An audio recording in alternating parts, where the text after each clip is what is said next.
ಅಯ್ಯಯ್ಯೋ ನೋಡಿ ಅವಳು ಮುತ್ತು ಕೊಟ್ಟಿದ್ದು ಒರೆಸ್ಕೊತಾ ಇದ್ದಾಳೆ. ಹೇಗಿದೆ? ವಾವ್ ಚೆನ್ನಾಗಿರುತ್ತೆ. ಹಾಯ್ ಹೇಳಿ. ಹಾಯ್ ಎಲ್ಲರಿಗೂ ನಮಸ್ಕಾರ, welcome back to my channel. ನಾನು ನಿಮ್ಮ ಪ್ರೀತಿಯ ಗೊಂಬೆ. ಎಲ್ರು ಹೇಗಿದ್ದೀರಾ?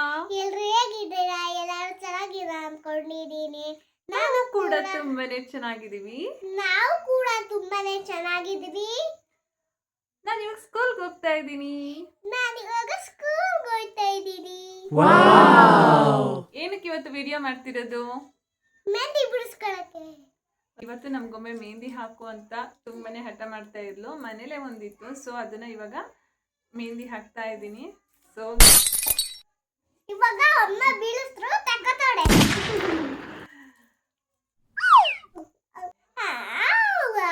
ಅಪ್ಪ ಮೆಹಂದಿ ಬಿಡಿಸ್ತಾ ಇದ್ದ.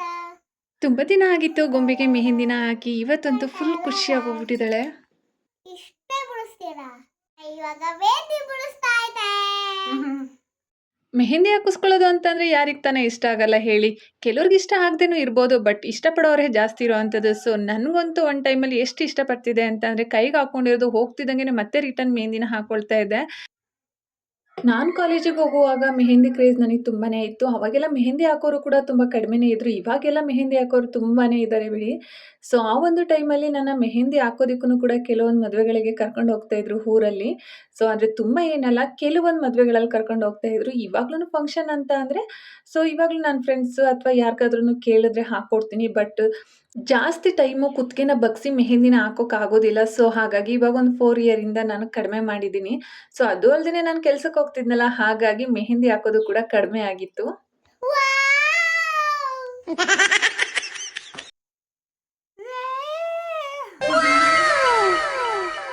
ನೀವು ಹಿಂಗೆ ಬಿಡ್ಸಕ್ ಬರುತ್ತಾ?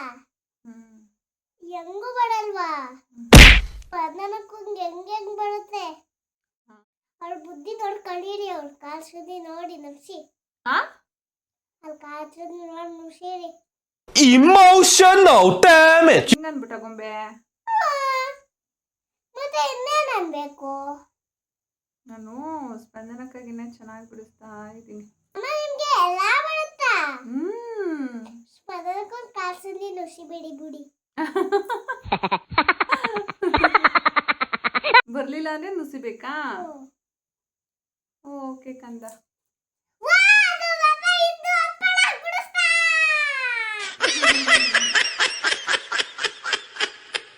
ಫಸ್ಟ್ ಎಲ್ಲ ಸ್ವಲ್ಪ ಮೆಹಂದಿ ಸಿಕ್ಕಿದ್ರೂ ಸಾಕು, ಏನೋ ಒಂದು ಕೈಗೆ ಚಿಕ್ಕದಾಗಾದ್ರೂ ಸರಿ ಹಾಕ್ಕೊತ ಇದ್ದೀವಿ. ಇವಾಗ ಮನೇಲೇ ಮೆಹಂದಿ ಬಿದ್ದಿರುತ್ತೆ, ಆದ್ರೂ ಹಾಕ್ಕೋಬೇಕು ಅಂತ ಅನ್ಸೋದಿಲ್ಲ. ಈ ಮೆಹಂದಿ ತುಂಬ ದಿನದಿಂದ ಇಟ್ಟಿದೆ, ಬಟ್ ನಾನು ಹಾಕೋಬೇಕು ಅಂತಲೇ ಅನಿಸಿರ್ಲಿಲ್ಲ. ಇವಳಿಗೆ ಮತ್ತು ನನ್ನ ತಂಗಿ ಮಗಳಿಗೆ ಹಾಕಿ ಅದನ್ನು ಹಾಗೆ ಇಟ್ಟಿದ್ದೆ.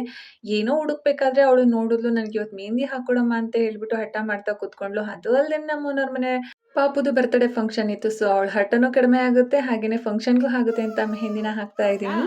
ಬೇಕು ಇಲ್ಲಿ ಕೈಗೆ.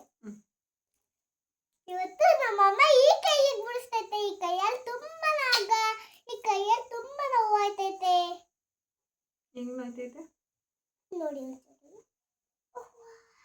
ಎಲ್ಲಿ ನೋಯ್ತೈತೆ ಕರೆಕ್ಟಾಗಿ ಹೇಳು. ನೋವುತ್ತಾ ಇಲ್ಲ.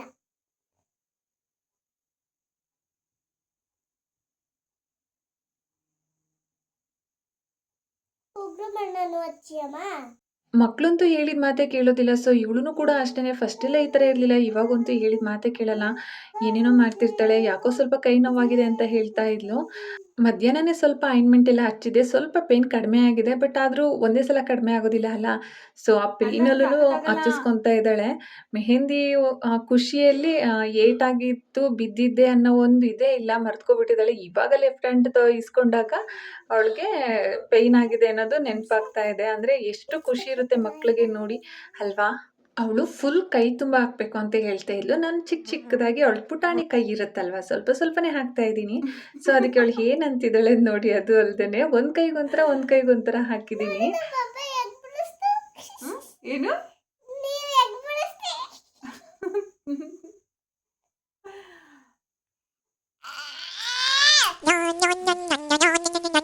ಬಿಡಿಸ್ತಿರೋದೇನು?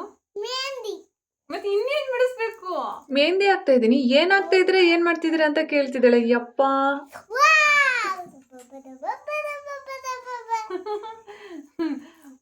ಖುಷಿಯಾಗೋಗ್ಬಿಟ್ಟಿದ್ದಾಳೆ ಇವತ್ತು ಮೆಹಂದಿ ಹಾಕೊಡ್ತಾ ಇದ್ದೀನಿ ಅಂತ.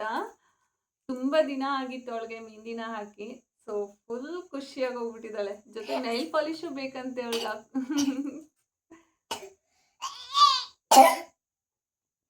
ಡೌಟು ಒಂದೇನಪ್ಪ ಅಂತ ಅಂದರೆ ನಾವು ಯಾವುದಾದ್ರೂ ಒಂದು ಕಲ್ತ್ವಿ ಅಂತ ಅಂದರೆ ಅದನ್ನು ಸಂಪೂರ್ಣವಾಗಿ ಕಂಪ್ಲೀಟ್ ಮಾಡ್ಕೋಬೇಕು.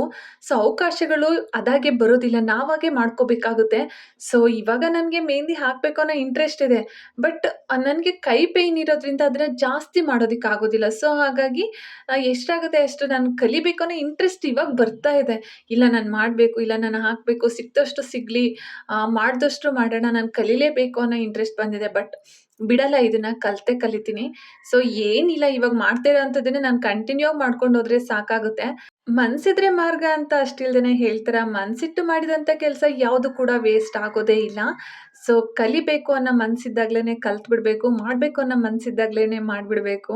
ಸೊ ಮಾಡಬೇಕು ಅಂತ ಇವಾಗ ಮನಸ್ಸು ಮಾಡಿ ಯಾವಾಗಲೂ ಮಾಡೋದಕ್ಕೆ ಹೋದರೆ ಅದು ಯಾವತ್ತೂ ಆಗೋದಿಲ್ಲ. ಸೊ ನನ್ನ ಲೈಫಲ್ಲೂ ಕೆಲವೊಂದು ವಿಚಾರಗಳಲ್ಲಿ ಅದೇ ಥರ ಆಗಿದೆ. ಸೊ ಇನ್ನು ಮುಂದೆ ಆ ಥರ ಆಗದೇ ಇರೋ ಥರ ನೋಡ್ಕೋಬೇಕು. ಯಾವುದ್ರಲ್ಲಾದರೂ ಒಂದರಲ್ಲಿ ನಾನು ಸಕ್ಸಸ್ ಕಾಣಬೇಕು ಅಂತ ತುಂಬ ದಿನದಿಂದ ವೆಯ್ಟ್ ಮಾಡ್ತಾ ಇದ್ದೀನಿ. ಸೊ ಅದಂತೂ ಹಾಗೇ ಇಲ್ಲ. ಸೊ ಇಷ್ಟು ದಿನ ಹೆಂಗಿತ್ತು ಅಂತಂದರೆ, ಸೊ 4 ವರ್ಷದ ಹಿಂದೆ ನಾನು ಕೆಲ್ಸಕ್ಕೆ ಹೋಗ್ತಾ ಇದ್ದೆ, ಹೇಗಿದ್ರೂ ಕೂಡ ನಡೆಯುತ್ತೆ ಅಂತ ಅನ್ಕೊಳ್ತಾ ಇದ್ದೆ, ಹೇಗೋ ನಾನು ದುಡಿತೀನಿ ಅಂತ. ಸೊ ಇವಾಗ ನನಗೆ ರಿಯಲ್ ಲೈಫ್ ಅಂದ್ರೆ ಏನು ಅನ್ನೋದು ಗೊತ್ತಾಗಿದೆ. ನನ್ನ ಮಗ ಹುಟ್ಟಿದಾಗಿದ್ದಂಥ ಟೈಮ್ಗೂ ಇವಾಗ ನನ್ನ ಮಗಳು ಹುಟ್ಟಿದ ಮೇಲೆ ಇರೋವಂಥ ಟೈಮ್ಗೂ ತುಂಬಾ ವ್ಯತ್ಯಾಸ ಇದೆ.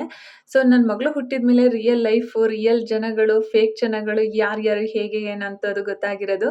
ಸೊ ಫೈನಲಿ ನನ್ನ ಮಗಳಿಗೆ ಮೆಹಂದಿ ಹಾಕಾಗಿದೆ. ನೋಡಿ ಹೇಗಿದೆ ಅವಳ ರಿಯಾಕ್ಷನ್. ಹೇಗಿದೆ? ವಾವ್, ಚೆನ್ನಾಗಿತ್ತಂತೆ. ಹೇಳ್ಬಿಟ್ರಾಗ್ಲೇ.